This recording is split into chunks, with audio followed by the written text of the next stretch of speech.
welcome and come on in. And yes, I am back. My voice is a little bit gone because I was in Vegas to see the Bruno Mars concert, and that is why I'm late. But I am back home and I'm ready to talk about these couples. And so my name is Deborah. I do separate videos on all the couples. And at y'all's request, I am starting to do the all-in-one video. Typically, I get that up the next day for some of you who like to listen to all the videos at once on your long drives while you're getting dressed for work or whatever the case may be. I listen to y'all. So we are going to talk about Clint and Gina. And let me tell you, my theme this week when I watched all these videos was this is the get back week, y'all. This is the get back week. This is the revenge week. And on each video, I'm going to talk to you about how these couples are getting back at each other. And to be honest with you, these producers done messed up these marriages before they really could get off the ground. These producers were out here trying to get information and probably set these couples up, but we're going to get started. So we are going to talk about Clint and Gina. You know that saying out on the street when someone tries to come at you and you say, don't come for me unless I send for you, and you mess with the wrong one. You got the wrong one. You got me mixed up with somebody else.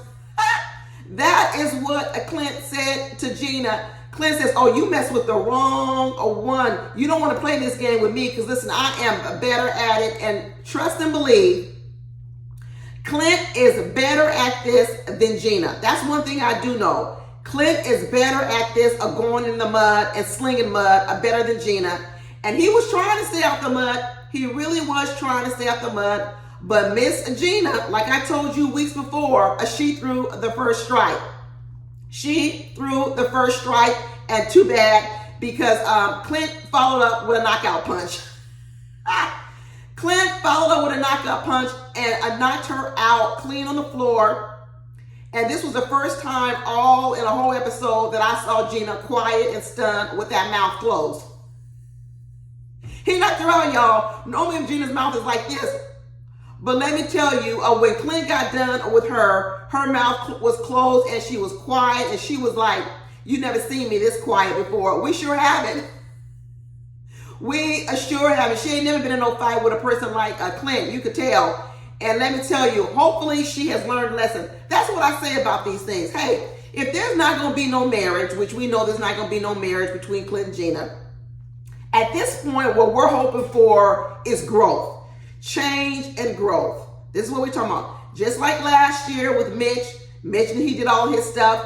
What I was happy about by the end of the year or the end of the season was that Mitch had learned some things. He had grown from them. And I was thinking that maybe from here he'll go on, he'll become a better person.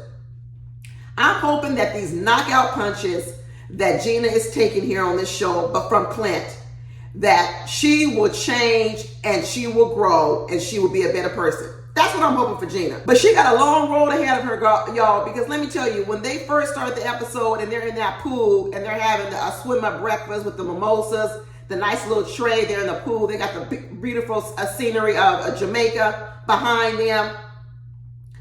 All the things they could talk about. And guess what Gina's talking about, y'all? We know what she's talking about. We know she is talking about work, the hair salon. Gina acts like she's Rihanna over here doing the Super Bowl, like she running Fenty. Gina acts like she is running a Fenty, like she is running 100 hair salons. This girl, she really does puff herself up too much. She's sitting up here at the swim-up bar, the swim-up breakfast, talking about 7-year leases, building brands over 10 years. She's talking about her onboarding, how she's got to bring people on. I mean, she's going through her whole HR process of hiring and firing. Talking about I also teach. Who cares, Gina? Who cares? Gina is so superficial. That is why this blow to her body stung so hard, because Gina is superficial. Clint hit her right here between the eyes. David and Goliath right here between the eyes, because he knew what mattered to her most. And he slung that rock right between her eyes and hit her where things care the most. The next spot, if she keeps it up this season, I'm telling you, he ought to aim his pitch at that business. Because there's only two things Gina cares about: her looks and getting that plastic surgery all over her body. Because I'm telling you right now, I already know it's not a natural body. I'm 100% convinced that Gina has had a liposuction. There is nothing anybody out here can tell me that Gina has not had liposuction, and the body that she's presenting is the after picture. Gina has had liposuction, so I don't want to hear anything else about a natural body from Gina. And the next time, if she raises up, I'm telling Clint, go right for the business. Go right for the business, because that'll sting her again. Gina's going to have to learn some lessons this season. She really is. I want her to walk away a better person. And if we have to break her down so she walks away a better person, I'm all for it. In the beginning of the episode, Clint was trying to keep it positive. He was like, hey, I want to take you out sailing. I want to teach you how to have some fun. You know, work isn't the whole thing, but it didn't matter where the road Clint was trying to go down, Gina would turn that car around and go right back down the same road to talk about that salon. He was even trying to stuff food in her mouth, talking about, here, eat this. Did you see that, y'all, when he was trying to put some food in her mouth? It wasn't because he was trying to feed her and be romantic. He was trying to get her to shut up. But he finally got her to shut up when he stung her with that comment in front of all those people. And here's the thing. I know there's a big old debate talking about, you know, whether or not the reason why it was worse because it was done in public versus whatever. And there's a big old thing with Keisha and I pulling him on the after party. Because Clint is on the after party. And let me tell you, Keisha and I went in on Clint a little bit too much. And I was team Clint. So I'm going to talk about that on the after party. Be sure to watch my video with Keisha and I pulling him and Eris and also Dominique. And I'm going to tell you right now, I'm team Clint. And I feel as if Keisha Knight, she did a little too much with Clint on the after party, because she didn't have that same energy for Gina 2 weeks ago. She had a little bit too much for Clint. I think they both could get a little energy. Sure, they could. They both could get reprimanded. They both could. But it was too much heat on Clint on the after party, and I wasn't here for it, because I'm team Clint. I'm telling you, Gina got what she deserved. And I will tell you this isn't the first time this was said in public. Remember, Gina said in front of all of Clint's friends that he wasn't the one she liked. She didn't like ginger men. So this isn't the first time an offensive remark has been made about either one of them's looks in public. I know people keep saying, well, Clint's get back was worse because it was done in public. No, Gina first said it. If y'all don't believe me, go actually watch the video. She first said it at breakfast when meeting the friends and family of Clint. And she said it to his friends and family, which is worse than saying it in front of a bunch of strangers you just met 2 days ago. So to be honest with you, Gina saying it in front of Clint's loved ones, his friends and his family, about how she doesn't like a ginger man, I believe was worse than Clint saying it in front of a bunch of people that he had just met. I'm going to tell you that right now. They're trying to make it seem as if Clint's was worse. No, it wasn't. Gina's was worse because it came in front of his close friends, and it came so soon in the marriage. It literally came the day after they got married. So to me, Clint held his restraint for a long time, but she kept coming for him, and eventually he had to land the fatal blow. That's what you get. Like I said, don't come for nobody unless you're ready to get taken care of, and she got taken care of. And Clint tried to tell her, listen, you think I'm being offensive to saying that I normally date a slender women and athletic women? You don't think us calling me a ginger in derogatory terms is offensive? And she says, oh, no, it's not, because I have a lot of ginger friends. Girl, you know how crazy that sounds? When someone tells you they're offended, whether it's ginger, people calling you derogatory names referring to your race, soon as someone tells you they're offended, no one should follow up with, oh, I have a lot of friends and I call them that. That's horrible. I'm going to tell you, I'm one of the ones that didn't know how offensive ginger was. But when Clint started explaining to it and other people started talking about it, I could understand, because they are right. Typically, first of all, I had never really heard the term ginger, to be honest with you. We always just call them redheads. Let me really be honest. I never heard the term ginger referred a lot. That's why I didn't know it was offensive, because I had never heard it. Really, this is the first time on Married at First Sight that I really heard it. I always refer to people like that, oh, he's a redhead, she's a redhead. So when I hear the word now and they're talking about ginger, I could see how it could be offensive because they're not just talking about the color of the people's hair. They're now talking about their skin tone. They're talking about freckles. They're talking about all these sort of different things. And I could see how it could be used oftentimes in a derogatory term. But here's the point. Gina didn't even want to apologize. She didn't even want to own the fact that her words could also have been offensive too. And that's another problem I found with her, was that she's not willing to own up to her own stuff. Like I said, she thinks her stuff don't stink. Just like she says she thinks she's a waist 26. Girl, she's delusional. She might be a 26 after that liposuction. That's what she went to the doctor and said, hey, I want you to liposuction all this extra fat out of my waist until I get down to a size 26. And that's what she's running around talking about, that she's a 26 in the waist, but everything else ain't no 26. Nothing else is a 26. Girl, that does not mean you're slender. Let's say I give it to you, Gina. Let's say that I give it to you, that your waist is a 26, even though I don't believe it. But let's say I give it to you. I'm willing to give it to you. You're still not slender. I'm not saying Gina's fat or she's obese, but she's not slender. Okay? It's not slender. She may be normal, she may be whatever, but it's not slender. This is the thing of what Gina does. She hypes herself up too much.